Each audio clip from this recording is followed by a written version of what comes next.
सोमवार व्रत की विधि। सोमवार का व्रत साधारणतः 3 दिन के तीसरे पहर तक होता है। व्रत में फलाहार या प्राणायाम का कोई खास नियम नहीं है, किंतु यह आवश्यक है कि दिन रात में केवल एक समय भोजन करें।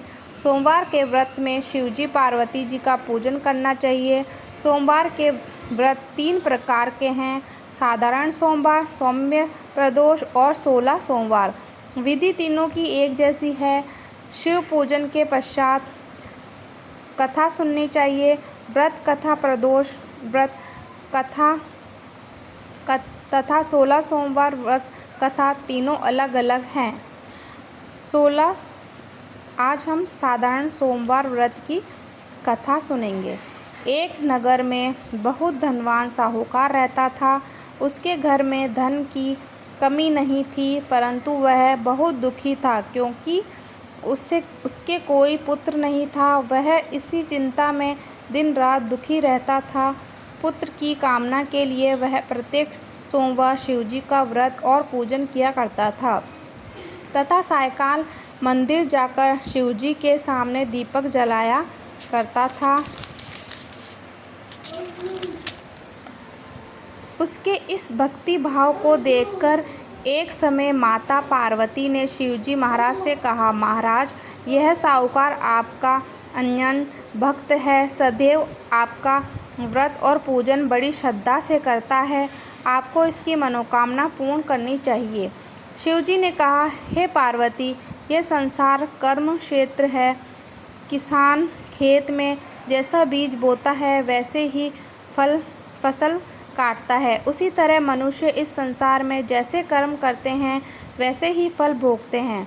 माता पार्वती ने अत्यंत आग्रह से कहा, महाराज, जब यह आपका अनन्य भक्त है और अगर इसको किसी प्रकार का दुख है तो उसे आपको अवश्य दूर करना चाहिए। आप तो सदैव अपने भक्तों पर दयालु होते हैं और उनके दुखों को दूर करते हैं। यदि आप ऐसा नहीं करेंगे तो मनुष्य आपका पूजन तथा व्रत क्यों करेंगे? माता पार्वती का ऐसा आग्रह देख शिवजी कहने लगे, हे पार्वती, इसके कोई पुत्र नहीं है। इसी चिंता में यह अति दुखी रहता है। इसके भाग्य में पुत्र न होने पर भी मैं इसको पुत्र की प्राप्ति का वर देता हूँ, परंतु वह पुत्र केवल 12 वर्ष तक जीवित रहेगा। इसके पश्चात वह मृत्यु को प्राप्त हो जाएगा। इससे अधिक मैं इसके लिए नहीं कर सकता। माता पार्वती और भगवान शिवजी का यह वार्तालाप साहूकार सुन रहा था। इससे उसको ना कुछ प्रसन्नता हुई और ना ही कुछ दुख हुआ। वह पूर्व की तरह शिवजी का व्रत और पूजन करता। कुछ समय बाद साहूकार की स्त्री गर्भवती हुई और 10वें महीने उसके गर्भ से अति सुंदर पुत्र उत्पन्न हुआ।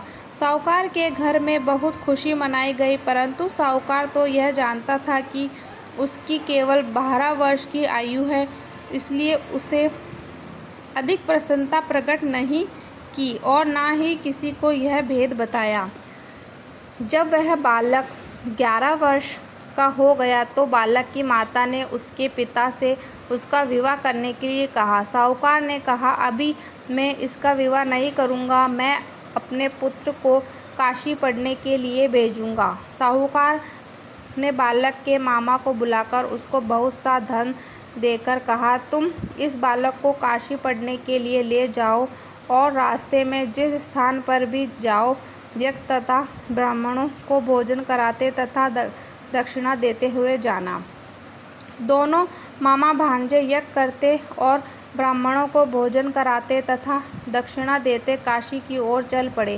रास्ते में उसको एक शहर पड़ा।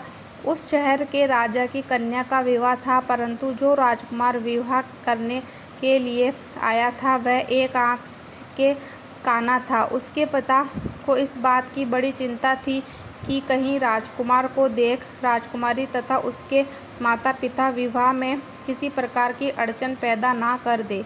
जब उसने अति सुंदर सेठ के लड़के को देखा तो मन में विचार किया कि क्यों ना द्वारचार के सामने इस लड़के से वर का काम चलाया जाए। ऐसे मन में विचार कर राजकुमार के पिता ने उस लड़के और उसके मामा से बात की। वह राजी हो गए। फिर उस साहूकार के लड़के को वर के कपड़े पहनाकर तथा घोड़ी पर बिठाकर कन्या के द्वार पर ले गए। सभी कार्य प्रसन्नता से पूर्ण हो गया।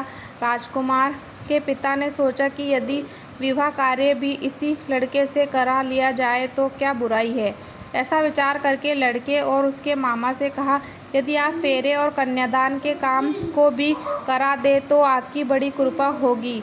मैं इसके बदले आपको बहुत सारा धन दूंगा। दोनों ने इसे सहर्ष स्वीकार कर लिया और विवाह कार्य में बहुत अच्छी तरह से संपन्न हो गया। सेठ का पुत्र जिस समय जाने लगा तो उसने राजकुमारी की चूंदड़ी के पल्ले पर लिख दिया, तेरा विवाह मेरे साथ हुआ, परंतु जिस राजकुमार के साथ तुझको भेजेंगे वह एक आँख से काना है। मैं काशी पढ़ने जा रहा हूँ। सेठ के लड़के के जाने के पश्चात राजकुमारी ने जब अपनी चूंदड़ी पर ऐसा लिखा हुआ पाया तो उसने काने राजकुमार के साथ जाने से मना कर दिया। उसने अपने माता पिता को सारी बात बता दी और कहा कि यह मेरे पति नहीं है, मेरा विवाह इसके साथ नहीं हुआ है। जिसके साथ मेरा विवाह हुआ है वह तो काशी जी पढ़ने गया है। राजकुमार के माता पिता ने अपनी कन्या को विदा नहीं किया और बारात वापस चली गई। उधर सेठ का लड़का और उसका मामा काशी जी पहुंच गए। वहां जाकर उन्होंने यज्ञ करना और लड़के ने पढ़ना शुरू कर दिया। जिस दिन लड़के की आयु 12 साल हुई उस दिन उन्होंने यज्ञ रखा था। लड़के ने अपने मामा से कहा, मामा जी आज मेरी तबीयत कुछ ठीक नहीं है। मामा ने कहा, अंदर जाकर सो जाओ। लड़का अंदर जाकर सो गया और थोड़ी देर में उसके प्राण निकल गए। जब उसके मामा ने आकर देखा कि उसका भांजा मृत पड़ा है तो उसको बड़ा दुख हुआ। उसने सोचा कि अगर मैं अब भी रोने पीटने मचा दूंगा तो यज्ञ का कार्य अधूरा रह जाएगा। अंततः उसने जल्दी से यज्ञ का कार्य समाप्त करा। ब्राह्मणों के जाने के बाद रोना पीटना शुरू कर दिया। संयोगवश उसी समय शिव पार्वती उधर से जा रहे थे। जब उन्होंने जोर जोर से रोने की आवाज़ सुनी तो पार्वती जी कहने लगी, महाराज कोई दुखिया रो रहा है, उसके कष्ट को दूर कीजिए। जब शिव पार्वती जी वहां पहुंचे तो उन्होंने पाया कि वह एक लड़का मृत पड़ा है। माता पार्वती कहने लगी, महाराज यह तो उसी सेठ का लड़का है जो आपके वरदान से उत्पन्न हुआ था। शिवजी ने कहा, हे पार्वती, इसकी आयु इतनी ही थी, वह यह भोग चुका। तब पार्वती जी ने कहा, हे महाराज, इस बालक को और आयु दो नहीं तो इसके माता पिता तड़प तड़प कर मर जाएंगे।